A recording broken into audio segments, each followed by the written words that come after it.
All right, let's talk about, let's start by talking about the original plebiscite that was taken to the election by the government that Tony Abbott in The Australian today is writing about, and he's spoken about it on 2GB earlier in the day.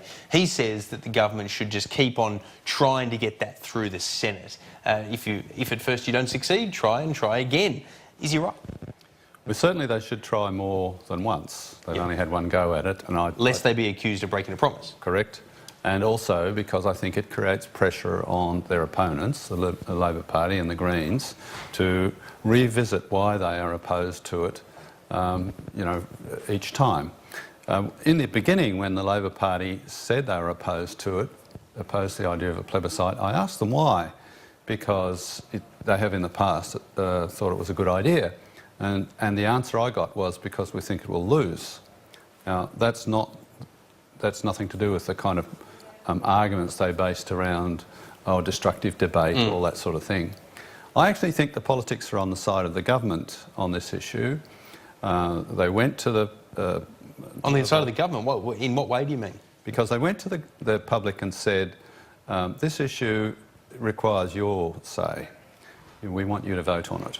And, it's a big issue. It's a profound change in a very long established institution, marriage. And now it's of an importance that warrants putting it to the people. I am getting an awful lot of correspondence from people saying, you promised us a vote and now you're talking about taking it away from us.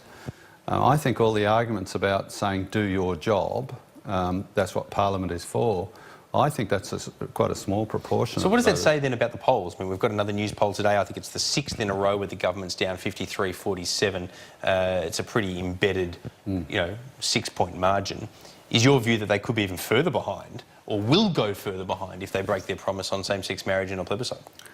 Oh, I think the explanation for that is that for vast majority of people, same-sex marriage doesn't matter a squat. Boutique issue. Yeah, they couldn't give a rat's about it. Do you agree with me, though? I think that's true, but I think that most people are in favour of it, but it's just not a big issue for them. Yeah, exactly right. And I also say again what I've said previously, I think on your show, I am not at all confident it'll get through Parliament on a free vote, whereas I am totally confident it'll get accepted in a plebiscite. What about a postal plebiscite, though? You see, I tend to share those two sentiments of yours. A free vote, I think, could be close in some sections of the chamber. Yeah. I think a plebiscite that's compulsory, I think, is a no-brainer. Look at what the polls tell us. Yes. But a postal plebiscite with a low voter response rate, 20% or even less, who the hell knows? Yes, exactly. Who the hell knows? And what does it mean? Exactly. I have no idea. There's so many details and so many what-ifs and so many possibilities that... Would you even bother to vote in a postal plebiscite on same-sex marriage? Genuine question. I don't think I would. Yeah, it'd be a tough touch and go. I don't care two hoots about same-sex marriage personally. You're in favour of it, though? Yeah, I'm in favour of it, and I've got a bill to introduce it. Well, I want to get to that, because I want, if I can, Senator, I want to get you in a moment to compare that bill to Dean Smith's one with the Gang of Five. But first, though, on the issue, walk through a door. Life depends on it. What are the odds? Do you reckon you bother to vote in a postal plebiscite, or do you reckon you don't? No, it'll be very close. The old joke is there's no reason why gays shouldn't suffer the same misery being married as the rest of us, as we do, and that's more or less my attitude. OK, let them suffer if they really want to, but, let's not get too animated about it. I'm not all that impressed with marriage even involving straight people, let alone gays. You outlaw the institution altogether, potentially? Well, I'd certainly privatise it, put it that way. Well, it is actually an interesting thing, isn't it? Because now that you've got de facto laws, in a sense, it becomes a bit of a moot point, other than having equal rights on it. I genuinely don't think I would bother to vote in a postal vote. Christina Keneally and I were talking off air, and she said she probably wouldn't bother to vote in a postal vote. You don't reckon you would either? I may not. It's not a burning issue with me at all, by any means. I think it's... What does that say about the rest of the community, though? Exactly. If we're political people like us aren't going to bother, what about most people? Yes, exactly right. Yes, we are getting all animated about a subject that probably affects a few tens of thousands of people. The only people that I care about in this debate, quite frankly, are the people who genuinely want to get married. There are some people who I know, some of them I know, who genuinely want to get married. God knows why, but you know. But either because they're elderly or they've got elderly parents who they want to see that union cemented, or people who just think it's unfair in this day and age to have different rights versus, you know, from one group to the next. Let me move you though, before we run out of time, to your bill, your private member's bill on same-sex marriage versus what Dean Smith and co are putting forward. You've had a chance to have a bit of a look, I assume. What are the differences? Well, you know, I don't mean to be too rude because I like Dean Smith. He's a really good guy. But frankly, it's a typical liberal piece of legislation.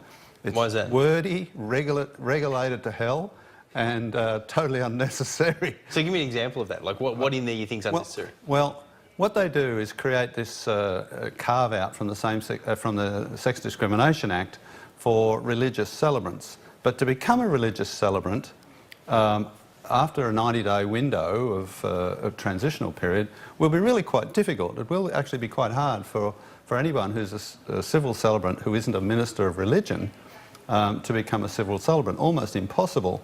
So, you know, essentially what they're doing is saying, well, you can only have a carve-out from the Sex Discrimination Act if you are associated with a church, you're a minister of religion, and it's all regulated to hell. There's quite a long list of criteria you've got to satisfy. My bill simply says civil celebrants have the same ability to say no to marrying someone, same sex or opposite sex, as ministers of religion. That's all it says. Seems fair to me. Doesn't need to be complicated. The other thing that my bill does is provide a carve-out from the Sex Discrimination Act for suppliers of facilities and services in the context of a marriage ceremony. So this is the perennial issue of discrimination. Well, just on that, can I give an example? So, for example, a person that owns, they're not affiliated to a church or any such, but a person who just owns, you know, some sort of function centre. You think they should have the right to not lease it out for a same-sex marriage if they, for whatever reason, religious or otherwise, you know, take exception to same-sex marriage? Well, yes, unless there is a carve-out for them. Somebody who owns a function room and they receive a request for a booking for a same-sex marriage ceremony, and they say, no, I don't want to do that, it's against my religion, my beliefs, I'm a traditionalist, whatever the reason is, they will be in danger of being pursued on the Can I ask something on that though? Sex Discrimination Act. Don't you? I mean, I'm not sure whether you're religious or not, but what do you think of what I regard at least as an inconsistent application of this? I mean, by definition, for example, if you're a Catholic, you should have as much problem as a Catholic in giving flowers to or renting out a venue or providing a cake for somebody who's getting married for a second time, as you should for a same-sex couple. But it doesn't seem like that's what happens. It seems like there's this exceptionalism for gays. Well, yeah, that's right. I mean, I think we should back off a bit on this whole discrimination issue. We all discriminate. I mean, you know, if you're good-looking, wealthy, you've got much better chance with the opposite sex than if you're fat and ugly and poor. We all discriminate. It's part of life. The question really is, to what extent should the law get involved in discrimination? To what extent should the law say, well, you might be wanting to discriminate, but I'm not going to let you? Now, there are some things, race, for example, where I think the law does have a role.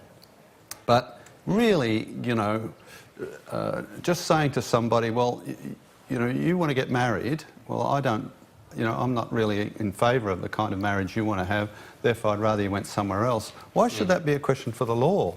I mean, I would disapprove of that, personally. I would say... Sure, well, I don't, but you don't want the law involved. But I don't want the law involved.